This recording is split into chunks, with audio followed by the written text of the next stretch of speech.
de la musique à la peinture. Alors, que serait un colloque royaliste sans une communication sur Champagne? On a parfois essayé, ça ne marche pas toujours.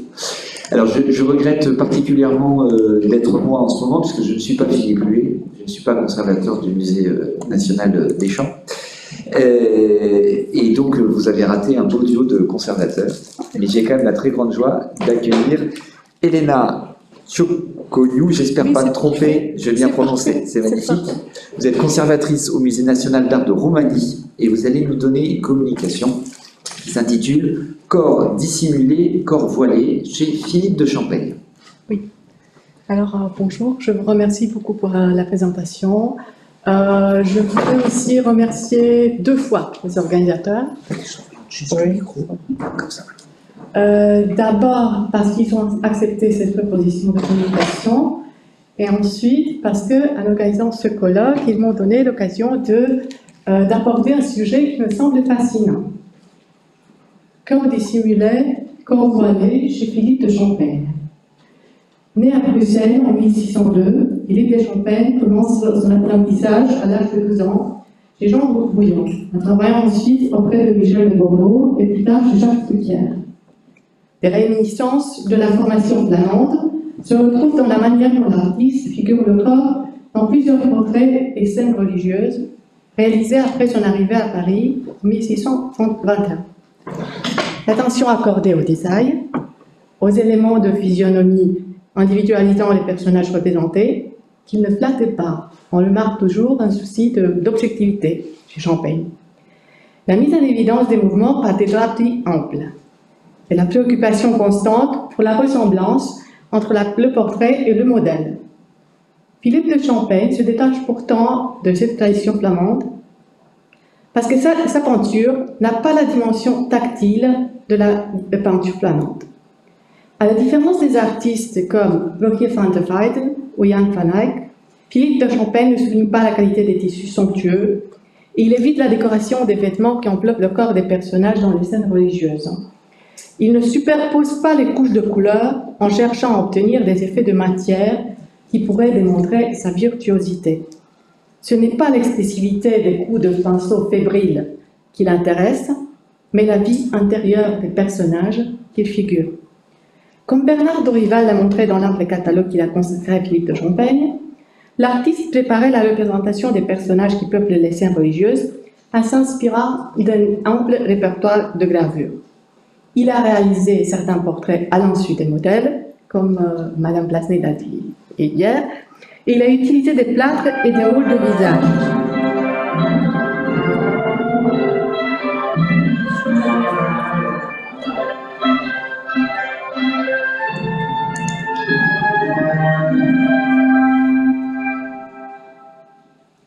Par exemple, pour le portrait de Saint-Cyran, Champaigne avait utilisé le masque mortuaire en plâtre que Claude Lancelot avait fait prendre sur l'abbé.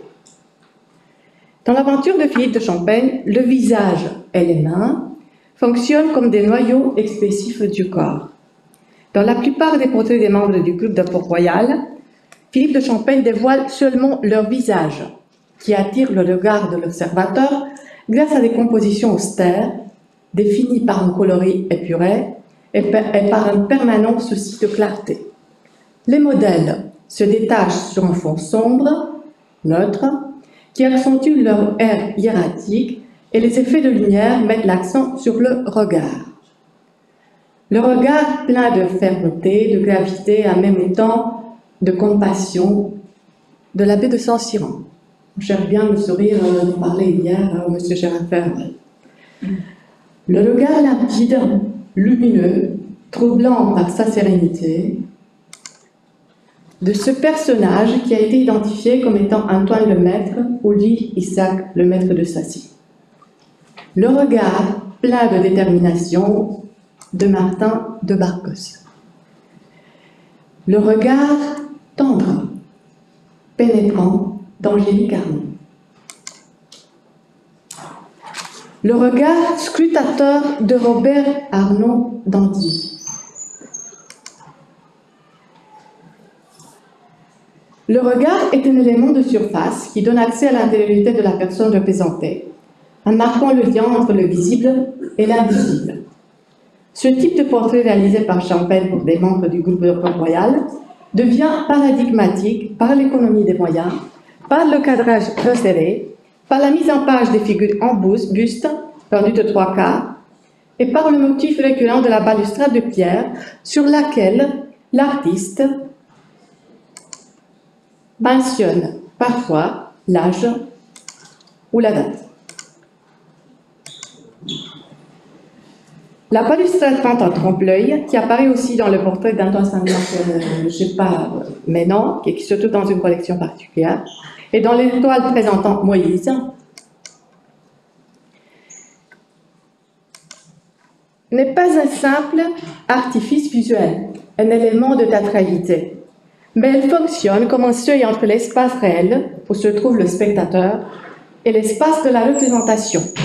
De plus, les références à l'âge du modèle ou la date invitent celui qui regarde les portraits à méditer sur le passage du temps, dont l'artiste tient toujours compte dans ses peintures saisissantes par leur capacité à capturer avec précision des marques comme les rides sur les visages et les mains, les veines saillantes, que vous observez aussi ici, ou les vénules sur les mains.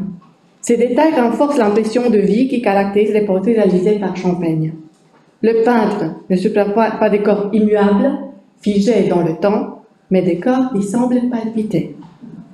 À l'occasion de la profession solennelle de sa fille aînée Catherine, devenue sœur Catherine de Sainte-Suzanne, l'artiste offre à l'abbaye de Port-Royal de Paris 2 tableaux.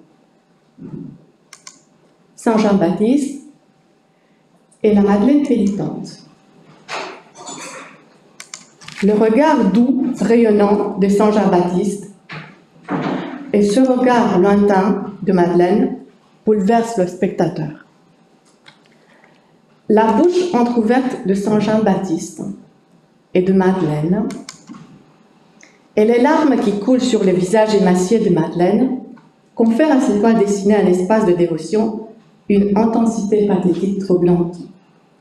Aucune trace de sensualité dans la représentation du corps de cette Madeleine. Philippe de Champagne ne met pas ici l'accent sur les volumes, mais sur les contours. Les touches longues, précises, délicates, soulignent la peau diaphane d'un être qui essaie de se détacher de plus en plus de la contingence, comme le montre son regard, les rayons et les fragments de ciel. L'élément visible, la peau lumineuse du visage et des mains, enveloppe un corps qui n'est plus un objet du désir, mais le réceptacle d'une expérience transformatrice qui invite le spectateur à la méditation. L'expressivité du corps réceptacle est mise en valeur par l'artiste aussi dans des scènes comme l'Annonciation qui se trouve au musée de Beaux-Arts de Caen et l'Annonciation de la collégiale Saint-Jean-Baptiste.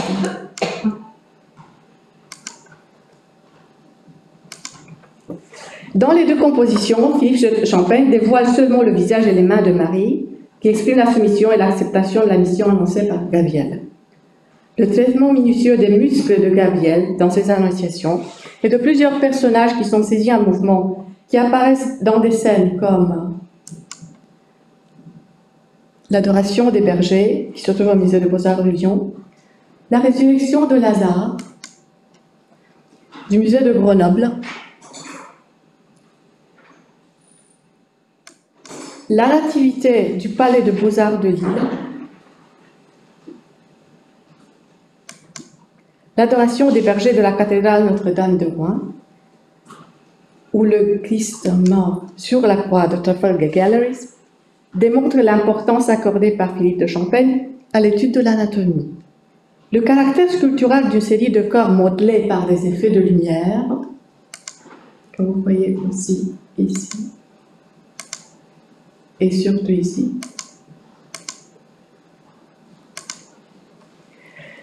donne à l'observateur une forte sensation de proximité. Les découpages que l'on peut observer dans la plupart de ces scènes religieuses, où l'artiste représente des personnages dont les corps dépassent l'espace pictural, sont une source de dynamisme grâce à laquelle la frontière entre l'espace réel et l'espace de l'image sont plus poreuses, de sorte que le spectateur dont le regard est attiré par le noyau visuel de la composition, Marie ou Lazare ou l'enfant Jésus, devient un participant actif à la scène figurée. La vivacité de plusieurs scènes religieuses peintes par Champaigne est accentuée par de nombreux gestes diversifiés à l'aide desquels l'artiste individualise les personnages. Par les effets de lumière distribués surtout sur les visages et sur les mains, et par le rendu magistral des tissus amples qui enveloppent les personnages ou flottent autour d'eux. On le voit aussi dans le songe de Joseph, ou bien ici dans la scène. La scène est une composition définie par ce que l'on peut appeler une densité gestuelle, parce que Philippe de Champaigne y explore le potentiel expressif des mains par une multitude de gestes qui expriment l'attention, le doute, l'étonnement. Par des couleurs austères et le décor réduit à quelques éléments, l'artiste concentre l'attention du spectateur sur les émotions des personnages représentés.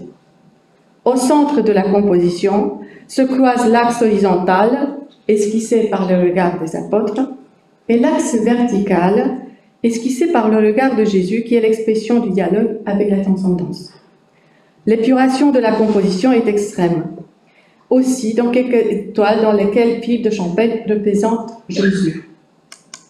La Sainte Face, le Christ mort, le Christ aux outrages, on a déjà vu hier, le Christ mort sur la croix.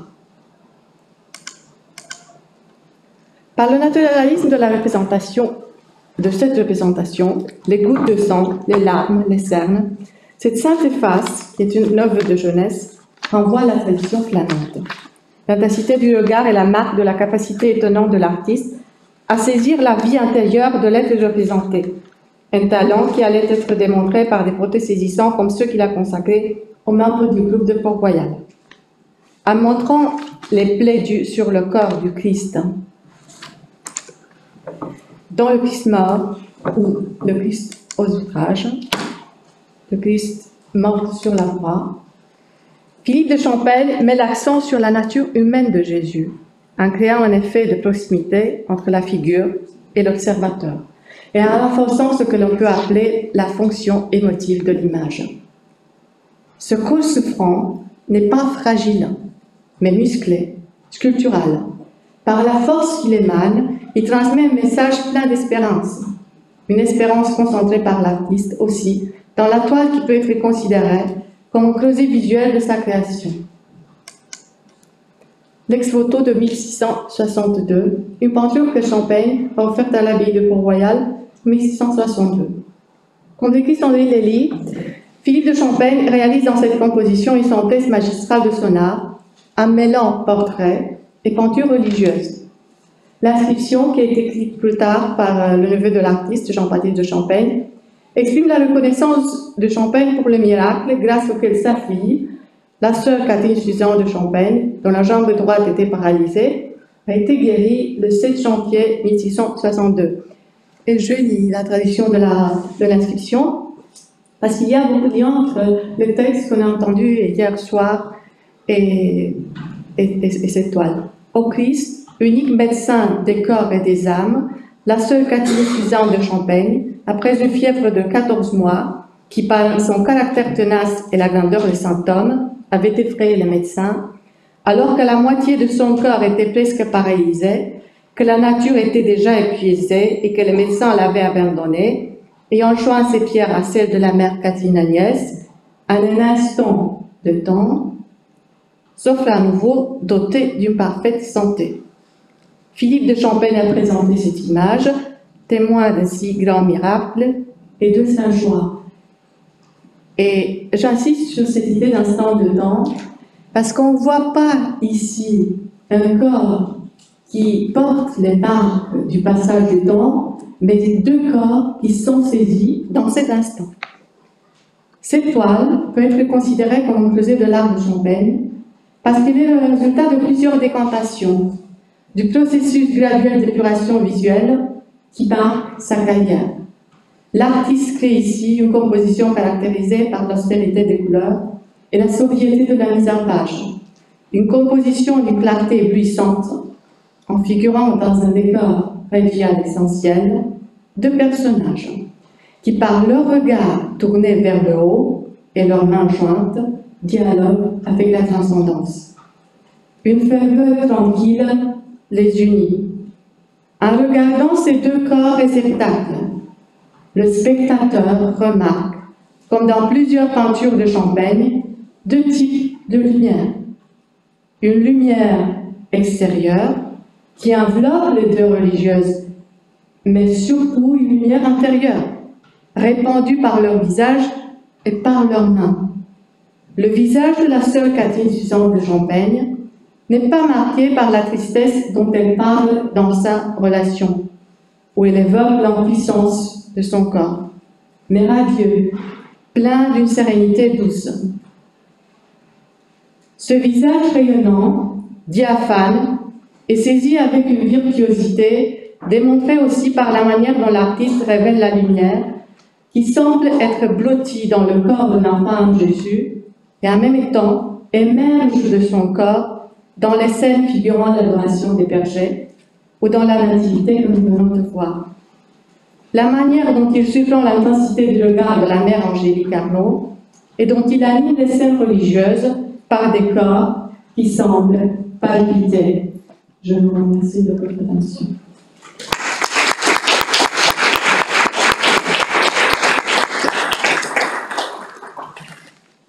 Merci beaucoup. Je ne doute pas qu'il y ait pas mal de questions sur ces tableaux. Alors moi, je vais peut-être commencer.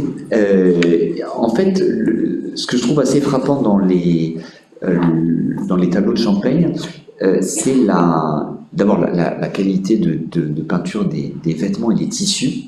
Et en fait, je trouve que c'est pas quelque chose seulement de virtuose pour montrer la qualité de l'artiste qui est capable de vous. Enfin, là, vous n'avez pas montré l'Augustin, mais la chape d'Augustin qui est à Los Angeles, c'est quand même avec.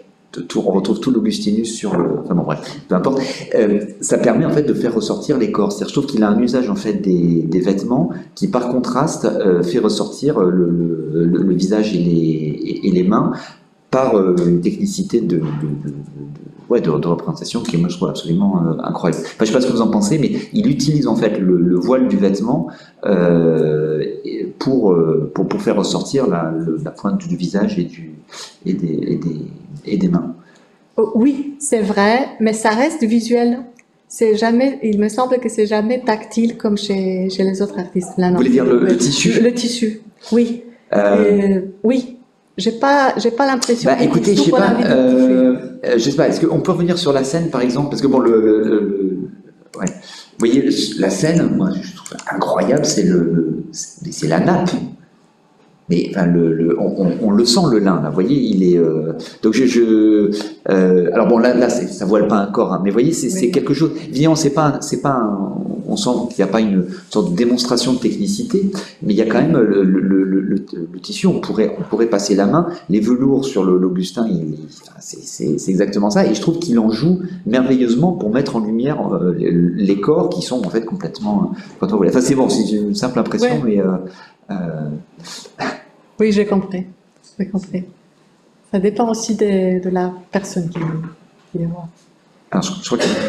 Ce qui me frappe aussi, puisqu'on parle des étoffes, hein, c'est la proximité de ce point de vue avec Zomparane, que j'ai utilisé pour faire l'affiche du spectacle. Hein, parce qu'on a là un récit qui est souvent hagiographique quand il s'agit de ces moines ou des saintes, et on retrouve au fond le même usage de l'étoffe qui voile tout en suggérant le corps supplicié, avec des détails supplémentaires chez Zomparane. Mais est-ce que vous pensez qu'il peut y avoir une source commune de réflexion suscitant ces parallélismes? Probablement les effets de lumière. Et je ne sais pas, mais on parle souvent de la source des tissus que les artistes utilisaient pour les modèles. Et ça dépend aussi de la qualité des tissus qu'ils choisissaient. Et est-ce qu'il existe une réflexion théorique? Là, je confesse ma totale ignorance. Est-ce qu'il y a des textes qui formulent ou tentent de conceptualiser ce rapport entre montrer l'étoffe et une peinture de type spirituel. Non, je n'ai pas encore trouvé, mais c'était très intéressant comme type de question. Alors, peut-être dans l'ordre, il y a une question d'Alberto tout là-bas.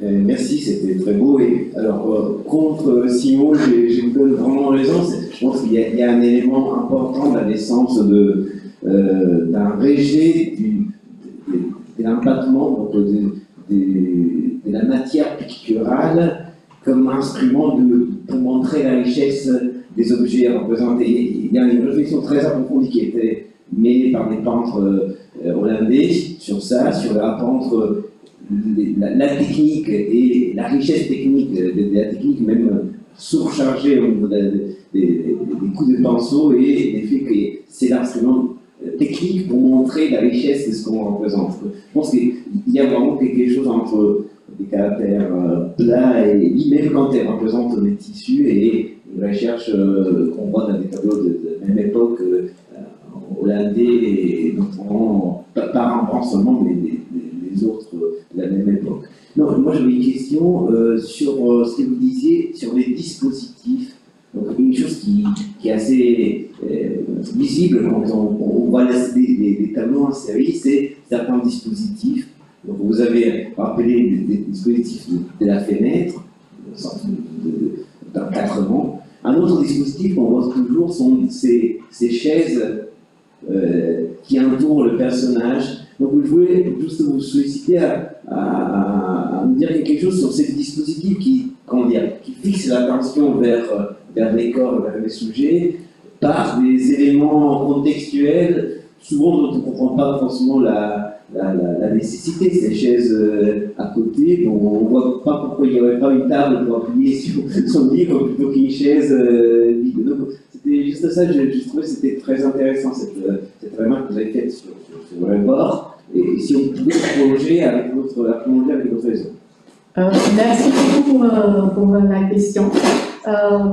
Je pense que dans beaucoup de cas, ils utilisent ces éléments, par exemple des chaises, pour des raisons de construction de l'image, de géométrie. Il a besoin de quelques axes pour rythmer ou bien pour souligner certains personnages, et alors il introduit ces objets. Mais il me semble que chez lui, l'objet n'est jamais gratuit. Quand il apparaît là avec une raison. L'objet n'apparaît pas comme un élément de décor, tout simplement, mais parce qu'il l'utilise du point de vue visuel pour capter l'attention de l'observateur. Et je pense que c'est ce qui se passe aussi avec les chaises, ou bien avec d'autres éléments qui introduisent la chose. Oui, oui.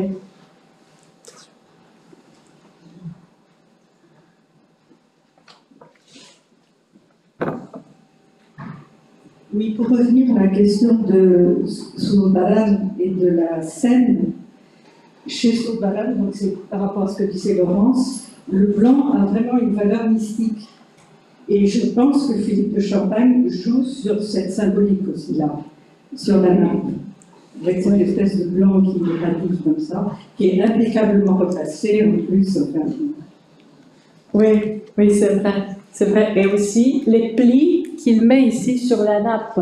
Parce que la nappe n'est pas parfaitement repassée. Oui. Mais en même temps, mais si elle est repassée, mais dépliée. Oui.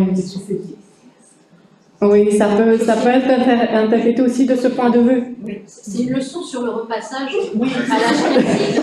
Parce que pour que les plis soient à ce point marqués, ça veut dire que le linge doit être repassé une fois plié. Exactement. Et non pas plié après le repassage, auquel cas il n'aurait pas cette finesse de fin. C'est un avis spécialisé.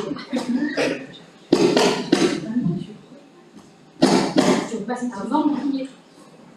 Et là, encore sur les étoffes, parce que moi aussi j'avais eu la même impression. Enfin, je comprends très bien votre démonstration, j'y adhère très très volontiers, mais il y a quand même une toile qui me gêne par rapport à ça, c'est le portrait de Saint-Cyran, où là j'ai l'impression vraiment, ce serait bien de le connaître, j'ai l'impression qu'il y a une sorte d'exploit de peinture de l'étoffe, et il me paraît le seul dans ce cas-là. Voilà, ça. C'est encore... Voilà. Voilà. Là, j'ai l'impression, est-ce que je me trompe? J'ai aucune compétence. Hein. Est-ce qu'il n'y a pas un traitement différent du vêtement et une sorte de... Alors, il n'y a pas d'aplat, mais il y a un effet de matière, un effet de richesse qui est un peu surprenant, d'ailleurs précisément pour Saint-Cyran. Est-ce que vous trouvez, voilà ma question précise, est-ce que vous trouvez que ce tableau est un peu différent dans sa facture des autres ou non? Je pense qu'il est différent et que ça dépend de l'époque à laquelle il l'a réalisé. Parce que plus tard, il renonce à ses plis, aux éléments qui peuvent donner cette impression. Donc après 1648, après 1649, j'ai l'impression qu'il renonce de plus en plus à ces effets qui attiraient l'attention de l'observateur.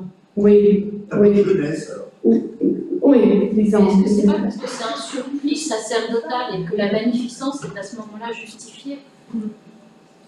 Oui, ça peut Parce être que Philippe Huès dit que quand on scanne le tableau, qu'on le regarde, on voit les rehauts et les reprises de façon très très frappante. Donc, en plus, ça a été incroyablement travaillé apparemment. Oui, et surtout pour cette partie, pour le visage, c'était beaucoup plus... Pour l'épaule, on peut voir les différentes retouches du peintre. Oui, probablement il y a des explications mais je dirais que c'est aussi une question de période à laquelle il a réalisé.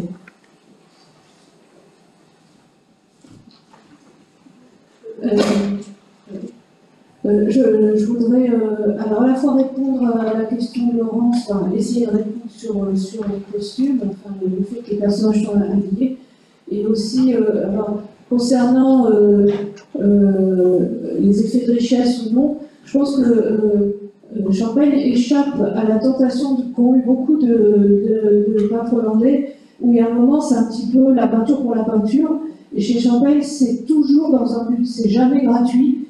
De même que quand il met une chaise dans un coin, il y a une raison. Et donc quand il va peindre un portrait du roi, il aura une grande richesse de matière parce que c'est le roi. De même, quand il peint les religieuses, c'est beaucoup plus simple et sobre. Et donc, concernant les costumes et les personnages très habillés, il ne faut pas oublier que dans sa dernière session, le Concile de Trente a parlé de la peinture, et assez brièvement, mais ça a été développé dans des traités, et un des grands soucis du Concile de Trente, c'était d'éviter les nudités très très profanes dans les tableaux religieux, et en fait, que ce soit sur Varane dans le monde hispanique ou Champagne dans le monde français, ils appliquent vraiment les consignes de la réforme gallicane.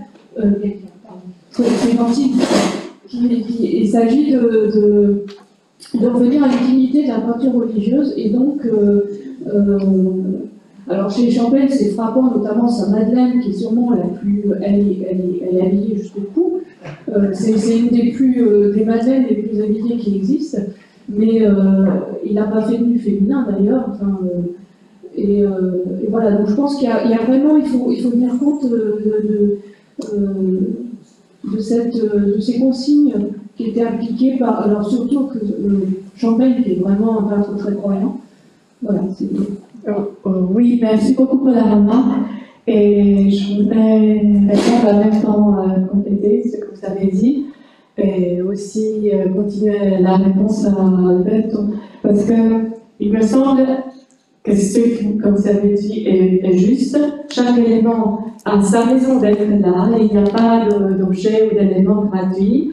Et de plus, par exemple, dans les annonciations, ou même dans les adorations, il évite le pittoresque qui apparaît parfois chez les artistes italiens, par exemple le chat, un chat ou un chien qui est introduit dans l'image et qui semble une sorte d'élément qui détourne l'attention de l'observateur.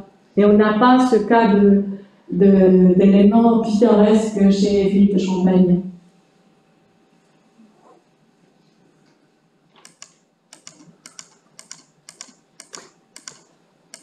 Eh bien, écoutez, je vais vous dire un très grand merci.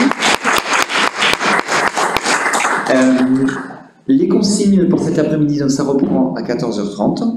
Il n'y a rien de particulier à indiquer. Non, alors moi je rajoute juste une petite annonce.